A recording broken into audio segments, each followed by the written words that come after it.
Yes, guys, welcome to the next video in this first part of the technical course. So what we're going to be looking at this time is the theory of institutional order flow.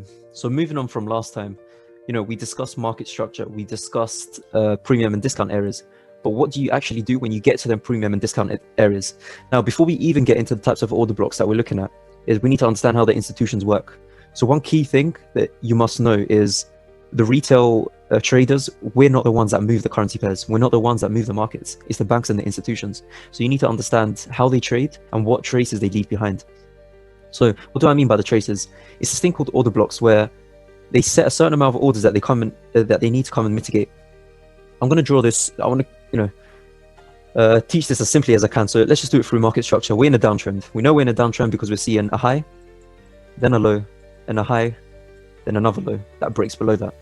Now, if we still have that conviction that we're in a downtrend, that we're going to be going any lower, what do we need to look for? We need to look for a premium area to sell, right? We're not going to be selling at the 50% of the range that we've just created. So what we're going to be looking at is an area, let's just say between that 71 fib and the 1 fib. So what do banks do when they try and sell? Now, the traces they leave behind are so clear. When they're trying to sell, they would, let's just open this up. They would get to that area, then they can't just sell straight away, because if they would just put massive buy orders and massive sell orders, the markets would look crazy. What they would usually do is they would fake that order, so they put in some buy orders to send it up a bit. So some people, for example, they would think, oh, okay, that's the buy, let me get in. But no, it's a disguise in a way. They would put that buy order right in, let's just say 100 million of buy orders. That's set right there. The entry was there and it's still going. Then they would hedge against that, put a massive sell. We could say this is 400 million. They would put as a sell. Now, what this means is, yes, they've got their sales going, but they've also got this buy order in drawdown. So what they need to do is they need to eventually come. So they go all the way down. They're happy with their profits. They take the take profits there. The sales are finished. So when their sales are finished, one key thing as well before we get into the rest is, for every seller, there's a buyer. So when one person sells, that contract is bought. So as soon as banks start taking profits of sales, what does that mean? The market is going to move up a bit because that sell volume is still not there. It's still not going. So the orders have been eased. Eventually, what happens is, if you remember, this buy order is still active. So let's just say we're at this point in time. Right now, they must be, I don't know, they've just made 100 mil. 100 mil right here, but this order is still going. They're at minus 25 mil. What do they need price to do? They need price to come and eventually mitigate this loss. Now, technically, it's still not a loss because it's still open.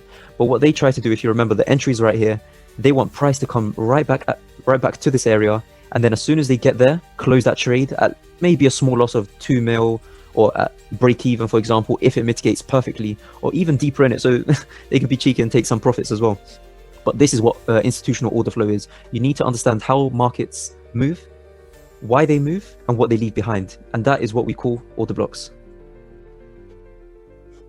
So let me just move on to the next slide. I'll clear up the annotations that we've just got. So yeah, this is, let's just say, for example, this is a screenshot I took of any market. I just some analysis I did a while ago, quite a simple screenshot. What we are in right now is an uptrend. So if we look at this on the lower time frame, but if we look on the higher time frame, what we're doing is this. Let's just say that's a complicated pullback, this, and we're buying again. Now, what we're seeing right here is, if we're looking for buys, obviously we're going to be looking for discounted areas. So anywhere below that. Now, what we expect price to do is to come back down, but to where? We need to look for this order block. We need to look for this manipulation that's happened.